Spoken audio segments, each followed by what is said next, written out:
உங்களுடைய அடுத்த படத்திற்காக காத்துக்கிட்டு இருக்கிறேங்க விஜய். அடிச்சு தூள் பண்ணிடுவோம். ஓகேங்களா? நாங்க ஆட்சியெல்லாம் நாங்க பாத்துக்கிறோம். எங்களுக்கு சூப்பர் தலைவர் ஸ்டாலின் நிற்கிறாரு. அவர் பாத்துக்குவாரு. டெல்லி எடுத்து கெத்தா அனுப்பாரு. அப்படி சுண்டுதான். கவர்னரா இருந்தாலும் சரி, பிரைம் மினிஸ்டரா இருந்தாலும் சரி, அதுதான் ஸ்டாலின்.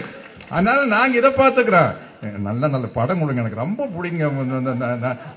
அபி அல்லுமா எவ்வளவு சூப்பர் பாட்டுங்க. அதையெல்லாம் நாங்க மிஸ் பண்ண முடியாதுங்க. பிளீஸ்.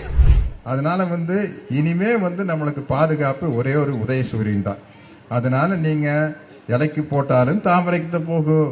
நீங்க நினைச்சுக்குவீங்க தம்பி விஜய் ஏதோ பாசிசம் பாயாசம் பேசுறாருன்னு. விசிலுக்கு போட்டாலும் தாமரைக்கு தான் போக, வேற எந்த கட்சிக்கு போட்டாலும் தாமரைக்கு தான் போக. இதெல்லாம் உள்குத்து இருக்குது. ஏமாந்துராதீங்க. நடிகர்கள் மேடைக்கு வந்தா ஈஸியா கைதட்டல் வாங்கலாம். கொள்கையை பேச வேண்டாம், கோட்பாட்டை பேச வேண்டாம், எதிர்கால திட்டங்களை பத்தி பேச வேண்டாம். சும்மா மேடையில என்னம்மா கண்ணு அப்படின்னா எனக்கே கைதட்டுறீங்களே. அப்ப அவருக்கு விஜய் என்ன இருந்தாலும் நம்மளோட பெரிய டாப் ஸ்டாருங்க. அவரு நம்ம இது இத்தனோண்டு சம்பளம் வாங்குற அவர் ஏதோ ரேஞ்சில் இருக்கிறாரு இல்லையா? அப்புறம் அவருக்கு எவ்வளவு கூட்டம் வரும் இல்லைங்களா?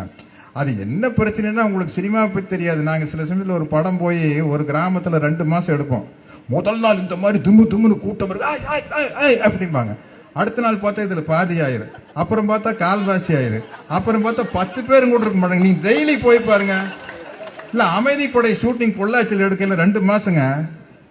காரு தங்கி இருக்கிற ஹோட்டல் இருந்து காருக்கே வர முடியாது, அடிச்சு புடிச்சு. அப்படி இருந்து நிலைமை போக காலையில் எழுந்திரிச்சு ஏத்தா அப்படி பொள்ளாச்சி சந்தையில நானி மனுவண்ணம் போய் அங்க ஒரு கடை இருக்கு, சூப்பரா இருக்கு. இட்லி காலங்காத்தால் நல்லா நாட்டுக்கோழி குழம்புல அதையெல்லாம் வாங்கி சாப்பிட்டு நல்லா ஒரு டீயை குடிச்சிட்டு போற நிலைமைக்கு ஆள் பாய் போச்சு. சத்யராஜ் அதான் அங்க உட்காந்து மணிவண்ணன் சார் நல்லா இருக்கிறீங்களா சார்? சார் சார் இது முதல்ல சத்யராஜ் ஐயோ சத்யராஜ் அதெல்லாம் போய் சத்யராஜ் சார் சார். இது போக இன்னும் கொஞ்ச நேரம் ஆனா போய் அந்த பக்கம் போன இவங்க உட்காந்து இருப்பாங்க. இவங்க மூஞ்சி எத்தனை வாட்டி பாக்குறது அப்படிங்கிற மாதிரி ஆகி போயிருக்கு. இதுதான் சினிமா. அது புரிஞ்சுக்காம இருக்குது. எனக்கு என்னன்னா நம்மளை ஒவ்வொருத்தரையும் ஒவ்வொரு ரீசனுக்காக பிடிக்கும் இல்லைங்களா? மகாத்மா காந்தி ஏன் பிடிக்குது? இந்தியாவுக்கு சுதந்திரம் வாங்கி கொடுத்தாரு. தந்தை பெரியார் ஏன் பிடிக்குது? அண்ணல் அம்பேத்கர் ஏன் பிடிக்குது? பகுத்தறிவு சிந்தனைகள் பேசினாரு.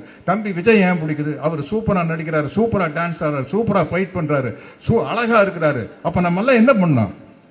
நம்மளுக்கு அவ்வளவு மகிழ்ச்சியை கொடுக்கிற நம்ம விஜய் சினிமாலேயே வச்சுக்கணும். சினிமாலேயே வச்சுக்கணும்னா என்ன பண்ணோம்?